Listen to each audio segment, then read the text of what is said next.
So you may have noticed that I posted a total of 1 sponsored video in the month of April, and there's many reasons as to why that is, but mostly it was because I'm just feeling so uninspired lately. I've officially been on this earth long enough to see all of my childhood trends come back into fashion, and I'm not just talking about fashion, I'm also talking about news cycles and politics, technology, social media, platforms copying one another, just trying to get the most users, but also fashion and consumerism. Literally everything feels recycled at this point, and that we are on a never-ending loop. Today we're going to be focusing specifically on media and entertainment. Now, I have been complaining about remakes, reboots, and sequels consistently on this channel for years now. Every time a new franchise has an installment, I'm like, what about something original, right? I think I'm noticing the hamster wheel of entertainment even more so this year than any other year. And I think more people are also kind of noticing this pattern that is happening. Now, I want to say this first and foremost because I know I'm going to get comments about it. I am not denying the fact that we are getting original entertainment. I'm not denying that there isn't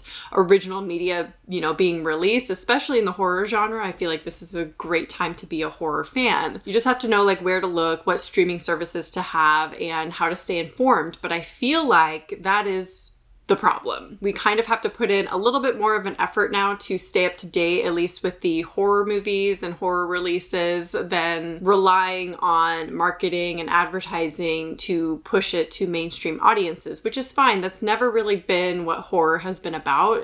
It's not really a mainstream audience's kind of genre, but I do feel like production companies, filmmakers, streaming services are trying to market a little bit more to mainstream. So they're going back to old franchises or old concepts that we've seen before. So my point is not that we're not getting any original entertainment and that everything feels recycled, even though I said that. It's for dramatic effect. It's all simply being overshadowed by what is familiar, by the pre-existing stories that audiences already know and love, so they're guaranteed to make a profit. Now, I split this video up into 3 different questions that I think we should be asking ourselves, and possibly media, filmmakers, maybe even streaming services should also be asking themselves. Number 1, does every movie and franchise need a TV series in addition? I feel like this is an appropriate place to start because of all the buzz and the hype around the Harry Potter series that has been announced for HBO, which is a 7-part, decade-long series based on the books. Despite the many installations a movie might have, and books for that matter, if they're based on books, for some reason, we still have a demand for more and more and more of it. And I think it's getting to the point where we're just getting a little bit greedy now. We have Harry Potter, Twilight, Parasite, Friday the 13th, Alien. So many random series have been announced. Legally Blonde. Who asked for that? I don't know. I mean, I'm sure there's an audience for it, but it's just why? All of these are getting TV show adaptations, and some will be more original, such as Parasite is claiming to take place within the universe of the movie, like the movie world, but it will be a little bit more original. It'll follow a different family, for instance. But some are just direct recreations of the media that already exists, such as the Harry Potter series. I'm not sure why they decided to go with that, because we already have 8 perfect movies to represent the books. And yes, there were many things that were changed from the books, but is it necessary? There are so many other worlds that you could build upon when it comes to Harry Potter. And they tried with the Fantastic Beasts, and those movies aren't great. But at least it was something, it was something different than the original Harry Potter series. I'm not sure why we need a TV show to go along with the movies. Hopefully it has new things to offer the world. Hopefully it has new things to tell the story a little bit differently than the movies did, or the books for that matter. I'm hoping it gives a little bit more, but the Marauders were right there. You could have just made a spinoff on the Marauders. We've been wanting that for years. Come on. Now, I don't know if it's so much the demand from audiences necessarily, or if it's specifically the producers, writers, and even streaming services that are pushing this regurgitation of content towards us and making us feel like it's needed or that we want more. My next question, does every movie need a remake? Now, there's 2 categories when it comes to remakes. There are the American remakes of foreign films, and then we have the remakes that are made after an arbitrary period of time. Sometimes not enough time has passed before the remake is made.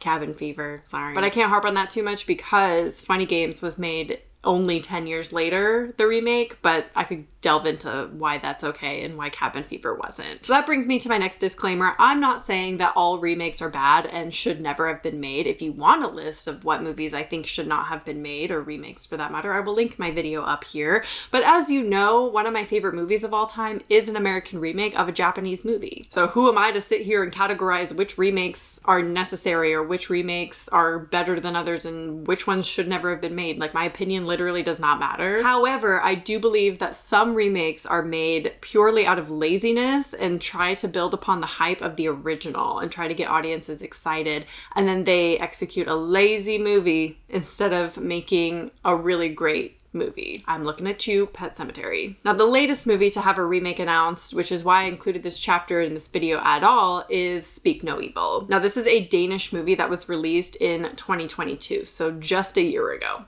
and it's already getting an American remake. Now, I shared on Twitter how I thought this was a little bit strange. The timing's a little bit weird. Why? Who asked for this, right? And then I had responses saying that they just don't like to read subtitles and that, yes, American remakes are necessary because they don't want to read subtitles. And you know what?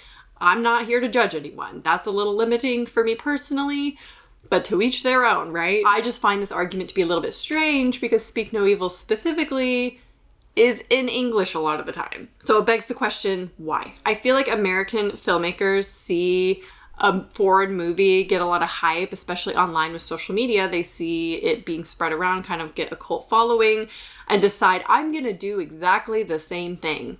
Just like that. And then they hope that the hype is still enough to market their movie and get people excited, and then it goes mainstream. And some people will watch the American film and not even know it's a remake of the original. And I'm not here to discuss whether, you know, originals are better than remakes. Again, my favorite movie of all time is a remake. But there are many people who don't know that movies are in fact remakes of things, and I don't know, maybe we should know that.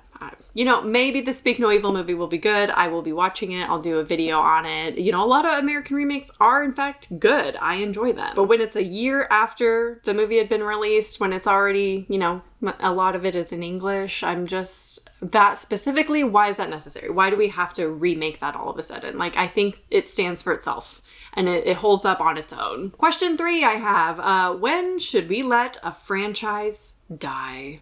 I've been ranting about this again for years at this point, that we just cannot let certain franchises die. They recycle the same material, they use the same exact formula, they throw in a couple different changes in there, a couple curveballs, but at the end of the day, they know what their audiences want and they're just regurgitating that same stuff over and over and over again because they know the audiences will keep showing up for it. Final Destination 6, Scream 7, Insidious 5, The Conjuring 4, Saw 10, all have been announced or, you know, are in the works. Now, I include myself in that group, by the way, okay? I love a little bit of nostalgia. Look behind me, okay? I love nostalgia. I'm personally very excited for Final Destination 6. I know it's going to be the same exact, well, actually, they say it's going to be a little bit different than the original formula. If it was the same formula, I would still be excited for it because I love Final Destination. So I understand that's why they're doing it. But not everything needs to be a franchise and not everything needs 10 parts. Like, do we need a Saw 10? At what point does this then become a cash grab? Because they know the audiences will keep coming back for it. And it's not quality anymore. Not that it ever was, people will argue, but they just do it for the money. Also on that note, this expectation that if a movie does really well in the box office, then it automatically deserves a sequel, even though it isn't necessary. Like, it's not needed for the story or for the conclusion or anything like that. It wasn't even left open-ended to move on to a sequel, but because it did well, they want to make another one automatically. Smile 2, Megan 2, Fall 2, Violent Night 2, just to give a few examples of sequels that have already been announced. And all of these questions don't even address the hamster wheel of tropes that we've been on for years and years now. Do we need a bad exorcism movie every single year? Like, can we let that trope die already? And now there is no set answer to any of these questions, right? Every time I ask, do we need a movie? Do we, you know, is this necessary? Who asked for this? Blah, blah, blah. I always get a few people who say, well, no movie is necessary. no one asked for anything. Like, no movie is technically needed, right? We don't need the Saw franchise at all. And yes, I will admit sometimes I do take things a little bit too seriously for my own good, and I forget to enjoy the ride. However, I generally disagree with this statement. I think entertainment is necessary despite whatever it was invented for, whether it was to sell us product, to promote technology, to keep us all brainwashed, whatever the original intent of entertainment was. At the end of the day, we are human beings who love a good story.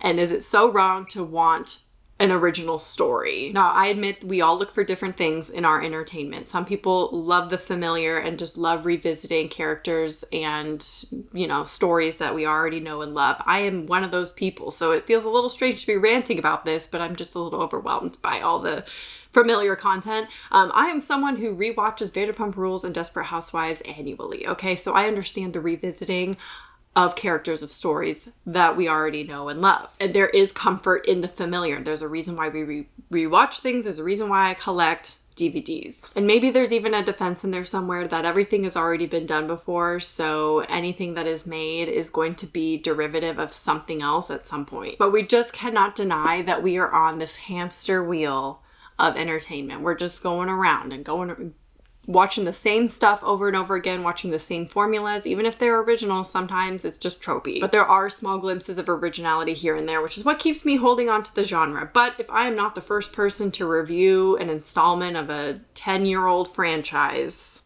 forgive me. You know why. I'm just uninspired by stuff like that now. I will be doing some different content here. I want to do like revisiting old franchises. I'm working on revisiting the Hostel franchise.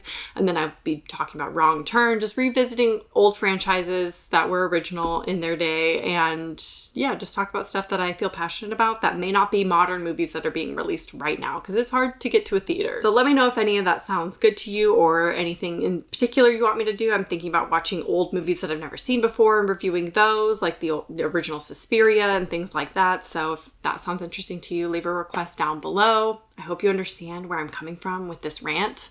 Let me know your thoughts on it, if you agree or disagree, or share it down below. But I hope you enjoyed, and I'll talk to you soon. Bye.